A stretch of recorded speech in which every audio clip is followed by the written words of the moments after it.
الفيديو ده بقى للرجل وللمرأة، للاتنين. بمعنى ان انا هقول في الفيديو ده شوية علامات او حاجات عن المرأة المتسلطة، ده بقى بالنسبة للرجل.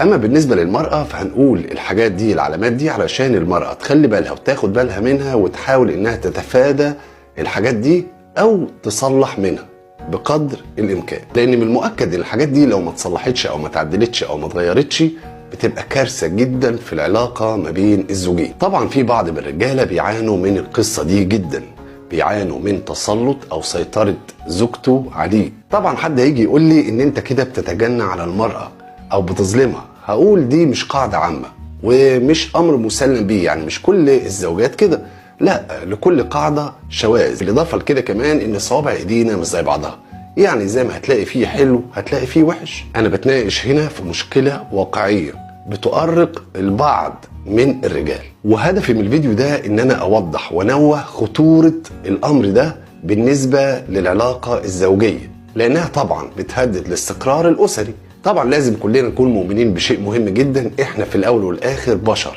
بنصيب وبنخطئ، مش ملائكة، فطبيعي جدا ان احنا نغلط.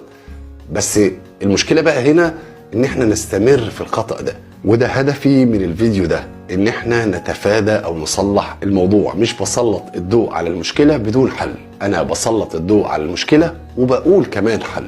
اكيد الرجل والمرأة الزوجين يعني الاتنين بيكملوا بعض، والاتنين لازم يكون ما بينهم مودة ورحمة. المهم بقى المشكلة هنا بتكمن في الرجل من البداية. يعني ايه الكلام ده؟ يعني من الاساس، من بداية اختياره للفتاة دي، هل البنت دي كانت تصلح له ولا لا؟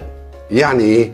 يعني طبيعي جدا ان اي حد بيرتبط بانسانة بيخطبها، وبيبقى دي بيسموها يعني فترة التعارف ما بينهم، عشان كل واحد يشوف ايه الحاجة اللي بيحبها واللي بيكرهها، وهي كذلك، عشان يكون في توافق ما بينهم. يعني طبيعي بيبقى عارف بقى خلاص انه قبل ما يتجوز الانسانة دي خلاص عارف طبعها كويس جدا، عارف انها انسانة متسلطة او مسيطرة ولا لا، لان في شواهد بتقول الكلام ده من البداية، وبسهولة جدا انه يعرف السمات دي موجودة فيها ولا لا.